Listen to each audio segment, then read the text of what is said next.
friends. Welcome to Flosstube and Variety Show number 90.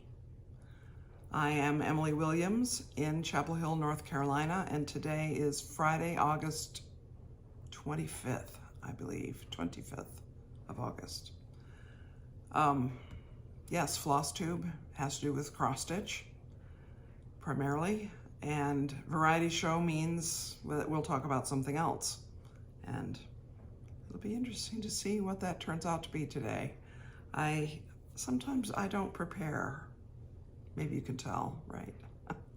But anyway, let's talk about cross stitch first, because I do prepare that, or at least I've stitched on some things that I can show you.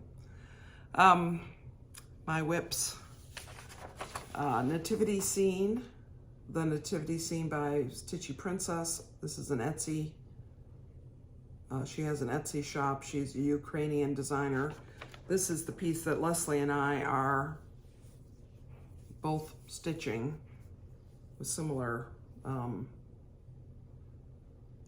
choices. Leslie's doing an uneven weave, and this is 18 count light blue Aida. And we're doing this on the third weekend of every month, and we're hashtagging that. Is that a verb? Can you hashtag something?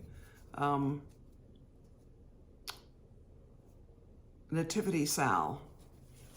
And the idea is that we'll keep that hashtag even after we've finished our Nativity Sal pieces, because we'll do other Christmas themed stitching on the third weekend of every month. So there's the angel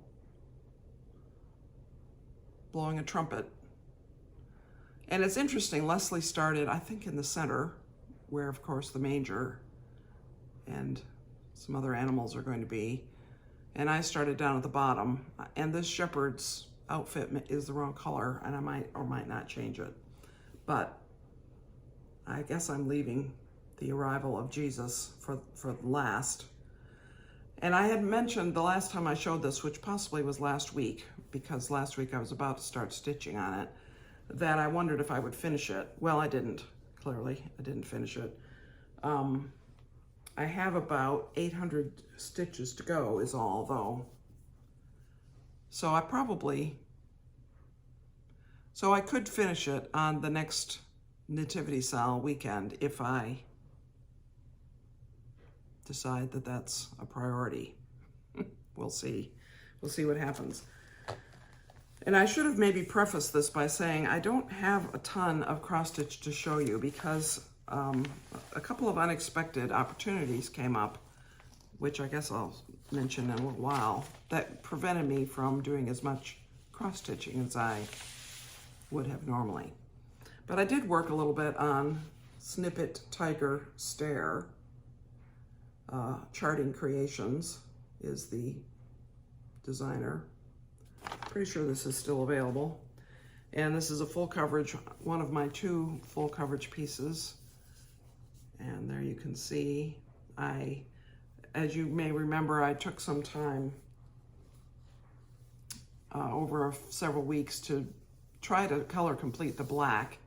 And I got over as far as this and realized that I have quite a bit of counting I'd have to do to get to the next spot. So I thought I'd pause on the color completing and go back and fill in. So I've worked on that orange stripe there, and down into beneath the eye, some more of the very mild confetti stitching. Yes, it's confetti, it is, but compared to Under the Roof of Blue Ionian Weather, it's extremely non-troubling. But you can see how amazing this is going to look when it's done.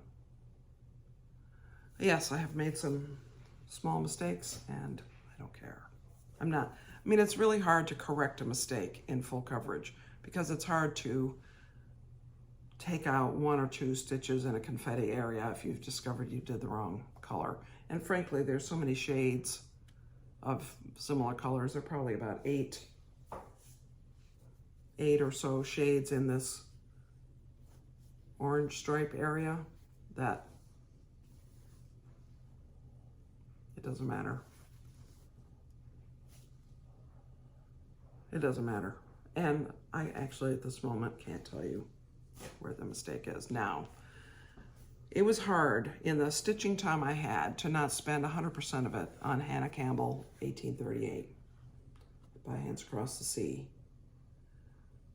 I just am enjoying this very much. I'm enjoying stitching it on with the silk. I'm enjoying stitching it with on this 36 count Ballet slippers, linen by Fox and Rabbit. I'm enjoying the chart. This is about the halfway point, and that's good. I mean, I'm relieved because I just try to line this up. So where I've stopped stitching is about the halfway point. You see it's pretty much at the fold of the fabric. So that's good. That means I'll have enough all the way around. So I carried on. I did this little flower arrangement thing here. I carried on this border and possibly down below a little bit. But what I mainly did was this over one bird. Hopefully you can see that. Hopefully it's somewhat in focus. So over one means, for those of you who are watching because you're my friend, not because you do cross stitch, which I know, we're all friends. Over one means one thread of floss over one thread of linen, and most cross stitch on linen or even weave is done over 2 threads of linen. So you stitch in the 4 corners of a little square that is made up of 2 crossed threads of linen thread. But this, and so that's what all this is. Everything else, everything you see here is 1 thread over 2, except for this bird, which is 1 over 1. And it's challenging to stitch over 1 on linen, especially because a weave is a little bit loose. It's loose enough that your thread can slip under the linen thread. So you have to notice which direction you're putting your back behind the stitch threads. I mean, the one that's going diagonal isn't going to go anywhere, but the one that is going from one corner to an adjacent corner rather than a diagonal corner, you have to notice which way you're going with that. And this is big enough and I have good enough magnification that I can see it. And I did not, as I said in my Instagram post, I didn't die. In fact, well, I can't say I loved it, but I certainly didn't mind it. I did not mind it. So that is really satisfying. And I did so everything else is being done with a called for soie d'argent, except for the over 1, which is being done with the equivalent colors of 103, which 103 is finer. So that's why I'm using that. Now, some people I've noticed on Facebook who are doing this on 36 count are using soie surfine, which means soie, silk, really fine, super fine silk. But I'm happy enough. And these are full crosses. That's full crosses. It's fine. It's full coverage essentially, and it's okay. Now, another thing about this is that I've seen that some people have objected to that color of light blue. And it does depend on what linen you're using. But for me, this shows up fine. It's fine. I'm holding it far enough back that you can see the contrast rather than it sometimes, well, it's pretty good right there. Oh yeah, another thing that happened is I was doing this flower, which probably I'll never even know this after a while, but I was doing this flower in this little downward facing area, and I realized I had it down 1 stitch too far, but it's supposed to be exactly lined up, and I thought I could leave that, but I'm not going to. Some things I do leave when I make a mistake, because either I think it's in keeping with the sampler tradition of a small child, young child making a sampler, or whatever. Now, I hinted at this maybe a couple weeks ago about upcoming insanity evidence, and here it is. There's a Facebook group called Homespun Needlework, and one of the purposes of that group is it is a closed audience for exclusive offerings by designers and shops. And the organizer of the Facebook group, whose name I should know, but I don't know. I'm sure I have known it, but I can't tell you what it is. Her goal is to provide an exclusive chart, kitted, that will pair a designer and a shop together and put a bunch of customers in touch with that shop and designer to get something special. And this particular, and I think it's 4 times a year, so quarterly this is available. This is the first time I've done it because it's the first time my insanity is fully taken over. But so it comes like this. This is the chart. It's called Jane Thompson, 1838. Interesting, it's the same year as Hannah Campbell. And I would say they're really not that similar. So that's kind of interesting. But Hannah Campbell is Irish, and this is not Irish. But it's a sampler reproduction, I think, by the Scarlet House. And I was attracted to it because, unlike this picture on the cover, the picture of the model that was displayed on the Facebook page is prettier than this. I mean, I think this is pretty. I like that border. I like the verse. And there's no over 1, by the way. So the model is stitched on 40 count something. Sorry, this bag isn't too crinkly, so I'm gonna go ahead and take out the pattern.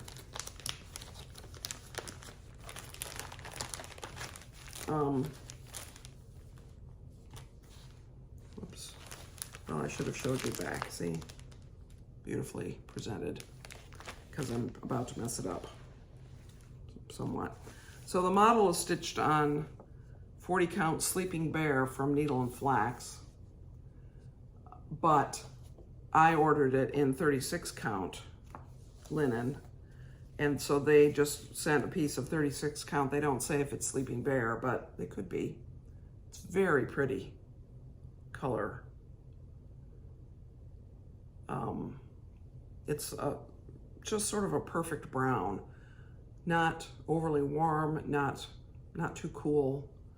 It's a perfect brown. It's hard for me to know if what you're seeing is anything like it, but very pretty. They also include a needle, and they don't say that this is Sleeping Bear, but I think it must be. And then NPI silks. I've never stitched with these, so feel nice. Appropriate to what's needed, and then a thread thing with corner gauge, that's what it's called, by the Shepherd's Needle. Now, interestingly, the Shepherd's Needle is a shop in Arkansas, in Little Rock, Arkansas.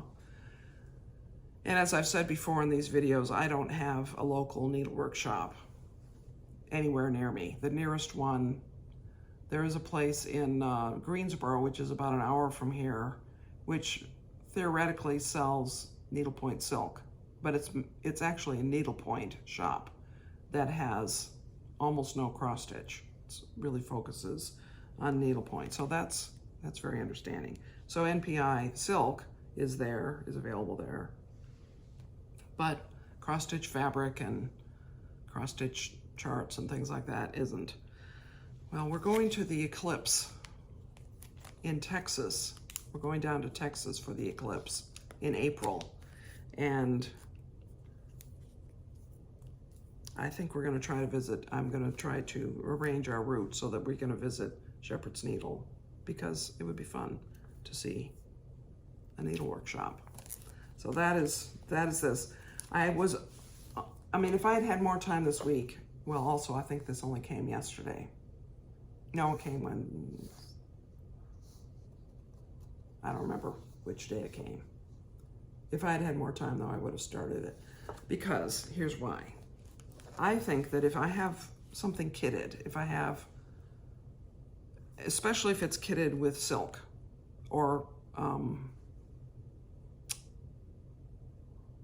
over-dyed cottons, then I have specially selected the threads to go with this project. and especially if it's kitted with a fabric also, then it's as if I have started it. I mean, I haven't actually put a stitch in it yet, but I have started it to the degree that I've made a commitment that I'm going to stitch it, which is different from if I just buy a chart. For instance, I bought, well, let's pick one, Harriet Salt, the Bristol sampler. I bought that chart because I wanted to use some elements from it in the sampler that I made for Anne in the purple sampler. Yeah, which, come to think of it, I should put some pictures up of those. I might do that, maybe not. Anyway, I used some things from that sampler, Harriet Salt, in the purple sampler. But I also think I'm going to maybe stitch that, but I don't feel as committed to that because I haven't bought the thread for it and the fabric, and I don't have it all together in a project bag. Now this I don't yet have in a project bag, but I have in my viewpoint, I have project bags. Any one of, there are about 3 empty ones there, which this would be nice to put in. I have, you know, needle minders and all of that. So I will start this. The next time I make a video, I will have had a start on this. That will push me into the how many pieces I like to have going, but I am getting somewhat near a finish on Matilda. I did work on it a little bit this week, but I'm not going to show you because very little. I'll show you next time I make a video. So that's the current stuff been going on this week. Now another thing I'm going to show you is my fully finished object, this little pillow. This is my small for the Smalls exchange at the Great British Sampler weekend. This is Blackbird Designs. It's one of the panels from Autumn Abundance, the pumpkin thing, and When the Leaves Fall. And I did just the first design, and I made it into a pillow. It's stuffed with sawdust, and I put some fabric on the back, and I made tatting to go around it. And I mentioned this last week when I talked about tatting, my tatting history. So that's what it looks like. I think it turned out quite nicely. Nice. Turned out nice. Turned out to be nice. Now I may make one change. I made a decision to overlap the lace at the bottom, and I kind of don't like that.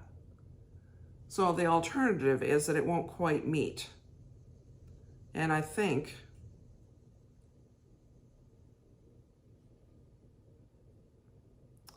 yeah, I don't know. It's also at this moment hard for me to remember which one I started with.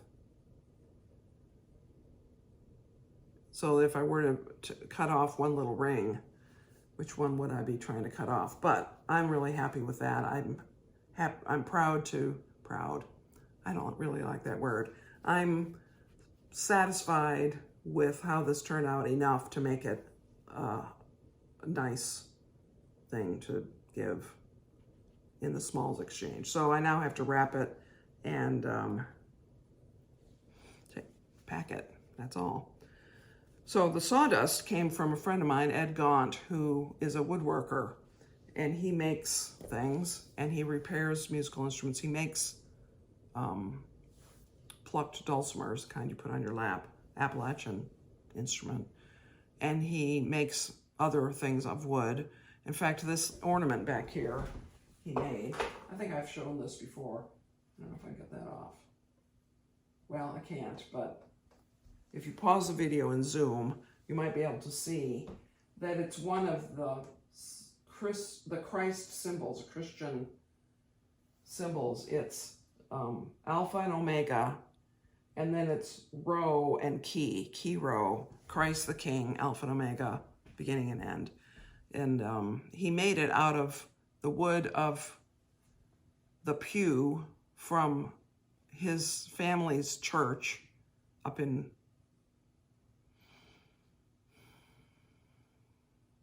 Connecticut, I believe, where he grew up, and his parents went to church, and his grandparents, I think. and I don't know if the church still exists, but they replaced the pews. And so he got one of the pews because he wanted to use the wood. It was walnut. And so this is something he made, and he gave me one. It's meticulous. In fact, I'm going to turn my back again because it's worth me struggling to get it. So, boy, this is against YouTube advice. Here we go. Here's a piece of paper.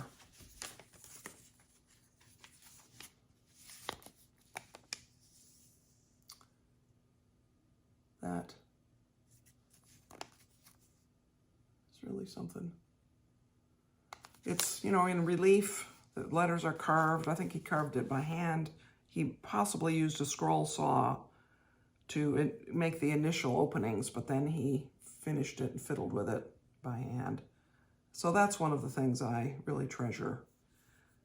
And Ed is a good friend, and we've served together on several committees and the board of deacons at church. And when I was on staff, he was treasurer for several years. So I worked with him closely in that way. So that's really fun. Yeah, sorry about turning my back on you. I maybe should edit that out, but I don't think I'm going to. So one other thing I'm going to show you related to cross stitch. I have made a remark before with my friends about how there are so many aspects to the hobby of cross stitch. There's the stitching, which of course I do. Probably everybody, well, I shouldn't say everybody watching this does, but if you are a cross stitcher, you cross stitch. That's one of the things you do related to the hobby. And then there's the acquiring patterns and materials, fabric and silks and overdyed cottons and DMC and so forth. And then there's the acquiring of doodads like scissor fobs and zipper pulls and things like that, needle minders, those sorts of things that people collect. And then there's the collection of scissors. I am sitting here looking at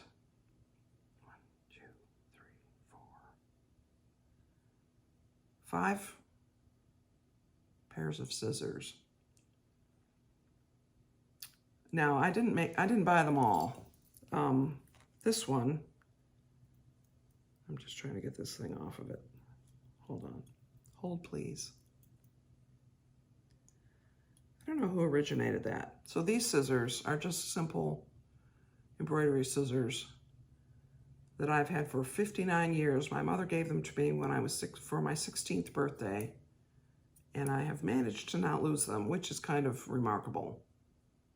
Just simple scissors. They're about a little more than 4 inches long. This is a pair very similar to these happen to be made by Ginger, I think. And they have a sheath. They're almost the same size. They're a little heavier duty. And on these, I just was sort of testing out the idea of making a scissor fob. And so these have a little scissor fob on them that I made. These are nice. Also, these scissors are Appliquick, which is a company makes tools for applique, and these are embroidery scissors, and they're pretty. I like the handles, and they have a serrated blade, so they grip the fabric if you happen to be cutting fabric with it, which is, I have applique scissors also that Cindy gave me, but I got these myself recently. And on these I have, whoops, what is that? Stray. This is the scissor fob that came with the birthday box, the Letters from Europe box, which I really like this scissor fob. And this was the first scissor fob I used. And I thought that I wasn't going to like it because, I mean, who needs this dangly stuff when you're trying to use scissors? And probably if I were cutting fabric, I would not want this. But I'm cutting a thread. I do actually like it. I understand. I don't mind it, I should say. It doesn't get in my way. And I like the feel of it, and I like looking at the little charms and thinking about the Nito patterns in there. I showed you these a few weeks ago, these cute little scissors. I took these up to Canada, and I thought that I was going to take these to England, and I may take these to England because they're fine. And they certainly, the blade is not too long for airplane use, I would say. But I bought another pair of scissors. Can you see these? I can hardly hold them up like this. They're tiny. They really are. They are about a little bit more than 2 inches. They're Bohin, B-O-H-I-N scissors. They have sort of a grippy finish to them. I mean, you don't have to hold them with this finger. I just hold them like this. Again, it would be a nuisance. It would drive me nuts to use these for anything other than cutting a thread. But they're perfect for that, and their blades are very sharp. I had to, when I had to take back the stitches on that little blue flower thing on Hannah Campbell, I used these because I could get them under the threads to very, very, very, very carefully snip the threads. So, I don't know, a little bit crazy. Yes, there's so many aspects of this hobby that are crazy, that I'm crazy in. And I have at least 2 more pairs of small scissors for cross stitch that aren't in my line of view, that's all. So I have not, I don't think, anything else really to talk about with regard to cross stitch. So I'll just spend a couple minutes telling you why I don't have a variety show selected either. So I'm surrounded, one of the things that my husband and I have is several watercolor paintings by a few different artists. Our main artist that we've collected is Gilbert Jordan, and Gilbert happens to be my friend Leslie's father, so I've known him my whole life, and he's a very excellent watercolorist, and I'm going to figure out a way to take pictures of some of the paintings that we have that are his, because I just think they're really special. It's hard, though, to take pictures of watercolors because they're behind glass. And watercolors are behind glass, whereas oil paintings and acrylic paintings aren't, because watercolor is a volatile medium. As the slightest drop of water will spoil it, because the paint doesn't cure, it doesn't become anything other than pigment. I mean, tiny, tiny, tiny flakes of color suspended in water that then is spread on the page in a certain amount of, with a certain amount of intensity or depth or whatever, and it's still able to be reconstituted by just adding water to it. So therefore, watercolors are behind glass. So I tried this morning to take some pictures. It's not sunny, so I thought, well, a cloudy day, I can probably get some good pictures. Well, I really can't, because there's reflections from the windows and from the leaves, and it was not possible. Even if I turned all the lights off in the room, I couldn't get a good picture. But maybe someday I'll figure out how to do that. Now, we also have some watercolors, one watercolor by a friend of ours, Sean Stickle, whose father, well, Sean, this painting that we have of Sean's, he's a young man. He's actually younger than Scott, I believe. I think that's true. Well, he's around Scott's age, let's put it that way. The painting we have was exhibited in Europe as part of a watercolor exhibition. So it was a juried show, and he made it in to the show with his painting. And we have a painting by his father, David Stickle. David is definitely a world-renowned watercolorist and has had his paintings exhibited many places. He's a member of the American Watercolorist something. Elite. He's an elite watercolorist. And he participated in an experimental, or not experimental, but a sort of a test paint with some other painters, other watercolor painters, because a company has produced a shellac type substance which is designed to be sprayed onto a watercolor painting when it's dry, when it's finished, so that it can be displayed without glass. And Sean was telling me about this, and I think that's quite interesting, and I hope that it is something that's really safe for the paintings, because watercolor paintings are not even looked upon as art in the same category as oil paintings and paintings in acrylics, partly because they are fragile. They can't be displayed in the same types of spaces as those other types of paintings can be. So I wish that if that were to become available, I would consider unframing one of Mr. Jordan's paintings and spraying it with that stuff and reframing it without the glass. Which of course brings me to the question of whether you should frame your cross stitch with glass. I know of people who do it both ways. That is, I know that there are adherents to both practices. And the reason that you would is to protect it from dust. The reason that you wouldn't is because you want to appreciate the individual stitches and have it look more fresh and more vibrant, because glass will slightly dull the look of it, just slightly. What do I think? Well, my cross stitch, I'm pretty sure I have framed everything with glass back in the day, but I'm not sure I would now. I think right now, if I were to, and hopefully I will have some things to be framed, I'm not sure I would do glass.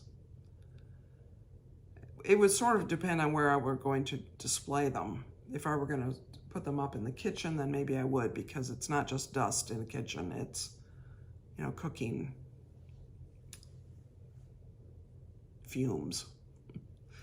But if it were going to be in the living room or bedroom or hallway or something, I would probably not use glass, I think. I don't know. Or I might use non-reflective glass. They make some very good glass these days. So possibly that. But anyway, so what else? Why didn't I stitch, you ask? You've been dying to know, right? Well, I think I mentioned back in November that I went with a couple of friends to Cherokee, North Carolina. Well, I call it Cherokee, North Carolina. It's actually not Cherokee, North Carolina. It's just Cherokee. It is a town in a native land, a native, set-aside lands. And there is a casino. Well, the same company that erected the casino there is putting up a casino in Virginia, right across the border in Virginia, in Danville, Virginia. And they opened a sort of the preview casino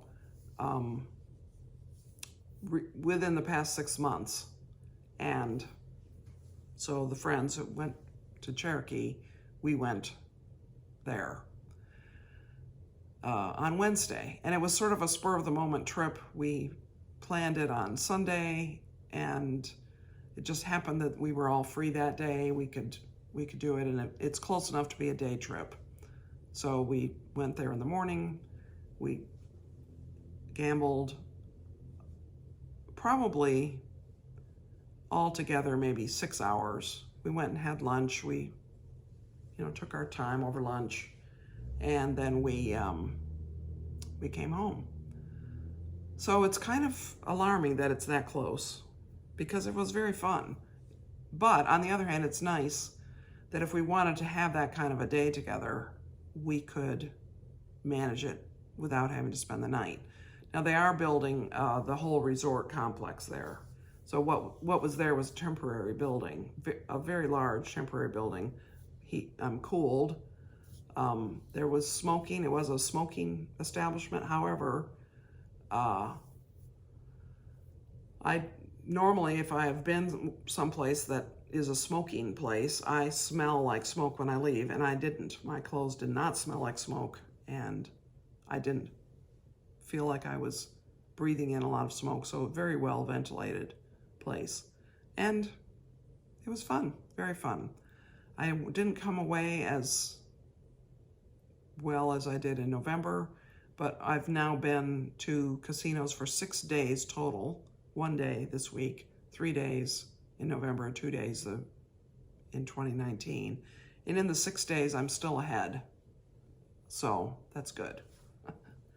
But it doesn't really matter because I consider the money that I spend gambling to be entertainment money rather than,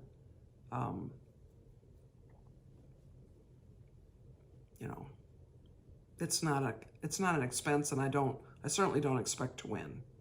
So anyway, it was fun. I've gone on. You must think that that's one of my main hobbies, but really, I've just told you, the 100% of my gambling experience in my entire life has been since 2019, and it consists of 6 days, and just a few hours each day. I'm not obsessive about it at all. I don't dream about it. I don't plot out, when am I next going to be able to go up to Danville to the casino? If somebody said, hey, Emily, you want to go to the casino? I would probably say yes, but I'm not looking to do it. All right, enough, Emily, enough.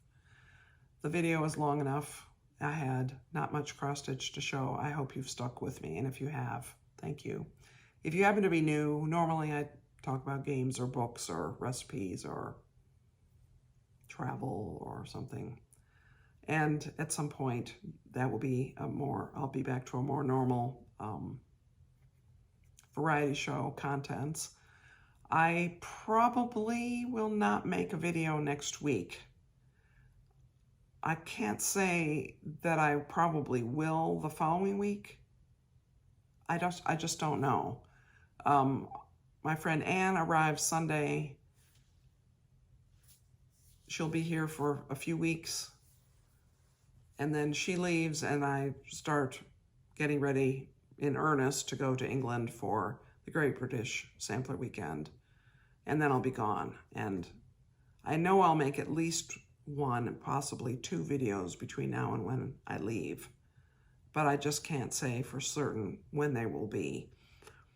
So if you aren't subscribed, you might want to, for the purposes of keeping up with my possibly irregular video schedule coming up, you might want to subscribe and click the bell and click all.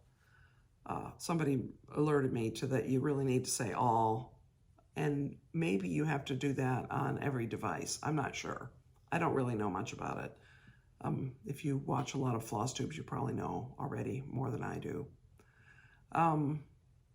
Then you'll know if I've posted a video, even if it's at some non-regular schedule. My regular schedule has become Fridays, and so most Fridays I post a video, and usually it's around 30 minutes. Yeah, sorry. Thanks for hanging with me, and I hope you have a great week or 2, and hope that whatever you're stitching on is going well and you don't have to rip anything out, and all of that. Many blessings to you, friends.